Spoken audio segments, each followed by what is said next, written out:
Hey everybody, welcome back to the Haven Family Farm.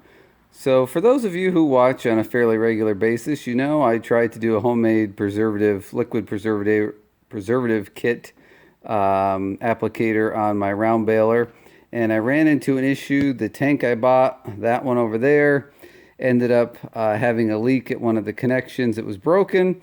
So I did call the company, and no questions asked, they sent me a new tank. It took about a week to get here. You know, shipping is slow this year. So it's been sitting around now for quite a few weeks. I just haven't had a chance to do anything with it.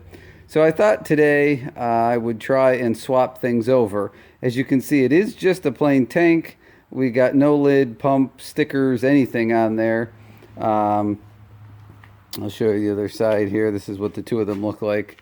So, I mean, I don't care. It really doesn't matter about the stickers. The only big difference that I notice that it may take me a minute to kind of get figured out here is this guy right here. This is a circulation return into this tank. And this tank, it has like a dimple, but it does not have the hole for that circulation return. So I'm going to have to take that apart and see what size hole I need to drill so that I can properly, I'll have to drill a hole in that. Other than that, it looks like, to mount the pump is there. And then this was the guy that was leaking on the other one down here. So hopefully that'll be good to go on this one. So I'm going to swap this stuff over, and then hopefully we can get it put on the baler and see if it leaks. Guys, here's the new tank. Everything's running. I don't see any leaks. You know, I have my little stubby guy here. We had the leak under here before. I don't see any of that right now. The spray bar isn't on.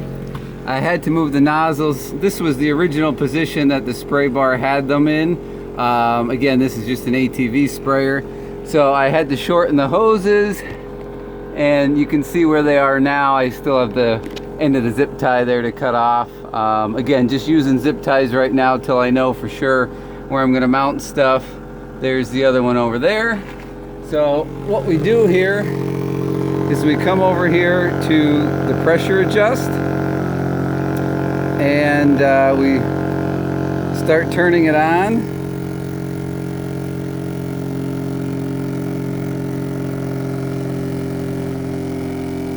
And it'll start adding some pressure here.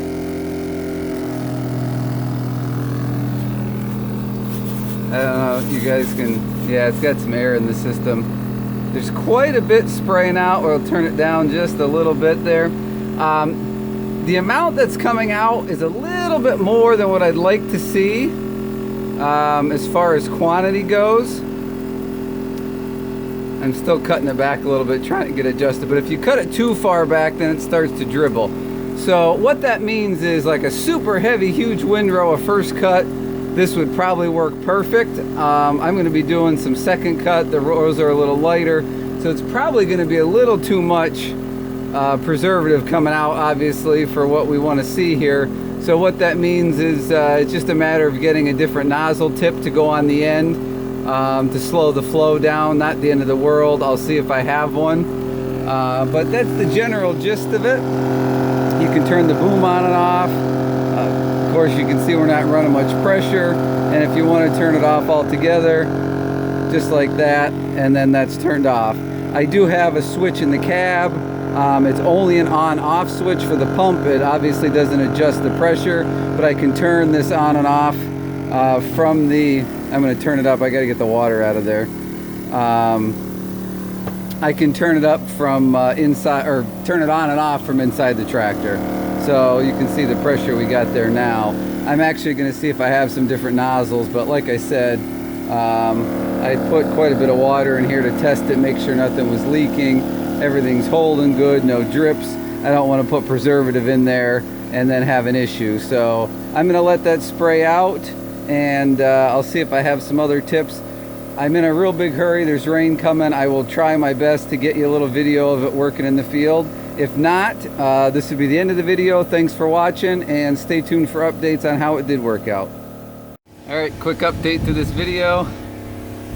Sorry, I've changed the nozzles out. You can see it's spraying. That's wide open now. Pressure's way up there at the moment, but that is a actual sprayer nozzle from a sprayer that I have, so that is a much better amount. Now I can adjust that, turn it down a little bit. Here, we'll turn it down some. I don't know if you can see. Yeah, so that's much better. I think we can make those work. Look forward to seeing it in the field.